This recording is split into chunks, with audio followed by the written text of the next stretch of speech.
and it was quite difficult time for him.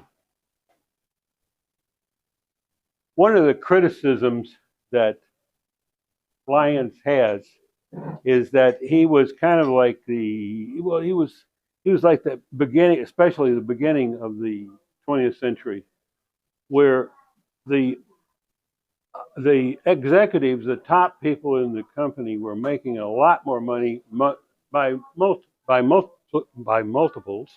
than the other people, even middle management. And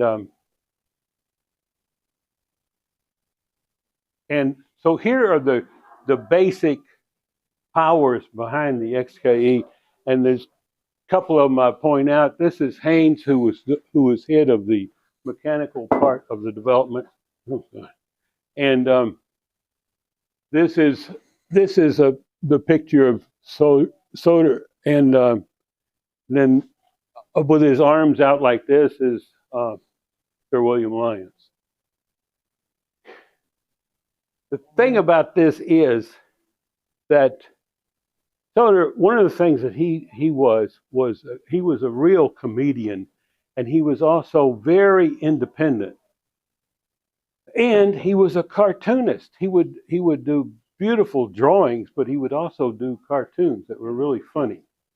And I have been in contact with his grandson in England about getting at least copies of some of those things, because I only saw one time, and that was when I was working at General Motors. Soder's last project was doing the S, and it was not his kind of car. He said, "This is not my kind of car, so why are we doing it?" And Lyons told him, "I think the E was for younger people, and I think the S is for the settled businessman going somewhere." And that's why he wanted to do the S the way he did.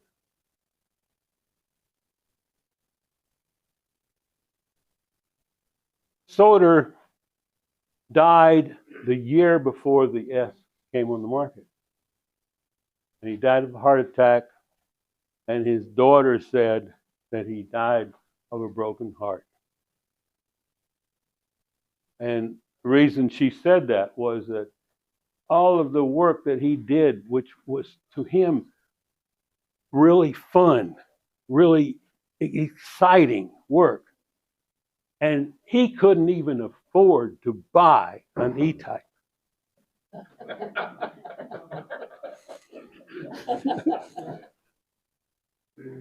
Was the S in the last series for his last name? No, that's R. You mean? Yeah, Sawyer. Yeah. So the S series was for both of those. I mean, was it designated after him? No, it wouldn't. No, they already had the name before he. And besides that, they were part of a big corporation at the time, and they couldn't do any of that nice stuff like they did early on. But his daughter who passed away last year, she said that he died of a broken heart. And I talked to his grandson. His grandson has a website, the Sawyer Foundation, and he tries to find as much material as possible on his grandfather's work and get it published. And he said my grandfather couldn't afford an E-Type, and I've got my eye on one.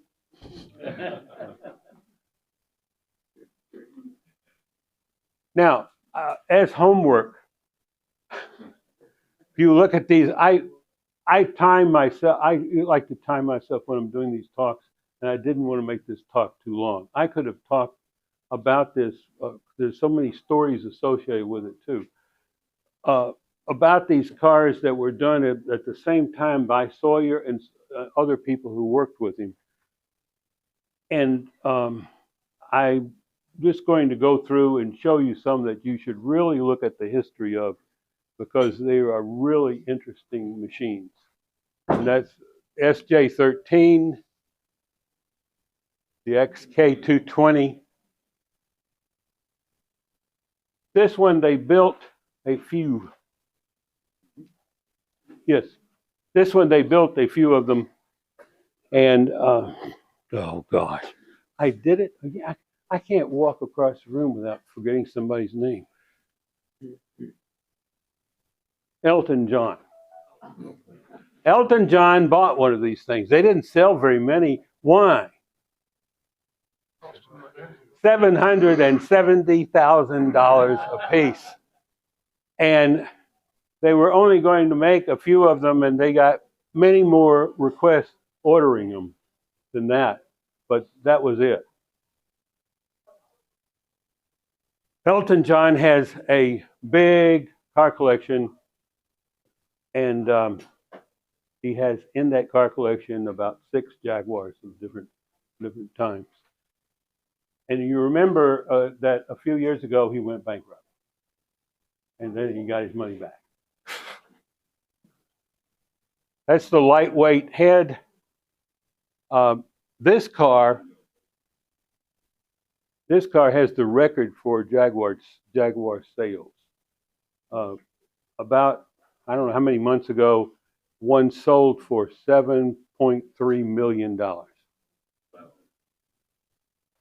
That was a little bit more than the E-Type sold for.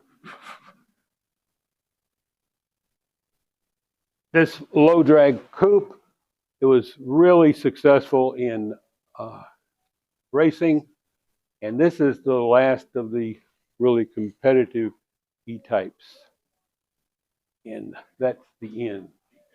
Now I want to read this to Bob. Money may not buy happiness, but I'd rather be crying in a Jaguar than on a bus.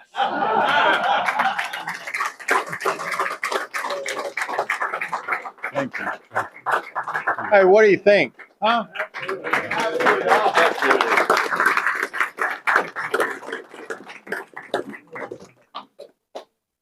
I'm gonna put you to work, Dr. Oh, what's that? We're gonna grab $1 out of here. All right. I'm shuffling. All right. I've got $2 in there. Oh. Well, Down the bottom. what about this poor one on top? That one was a little curled corner there. Okay, there it is. There's the $1. And how can you read Drum it? roll.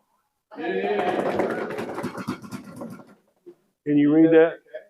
You got the glasses on? Wow. Congratulations. Okay. All right.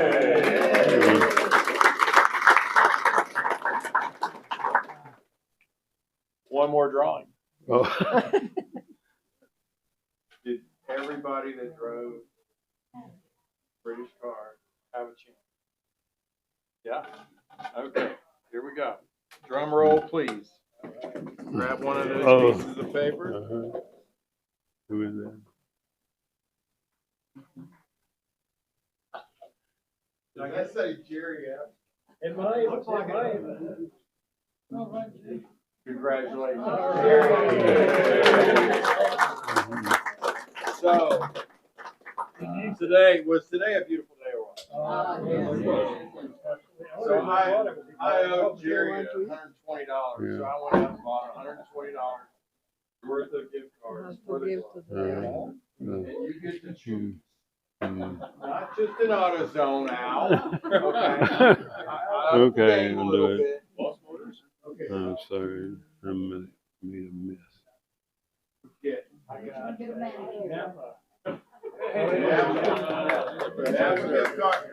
$15. Sorry, Steve. Not tonight.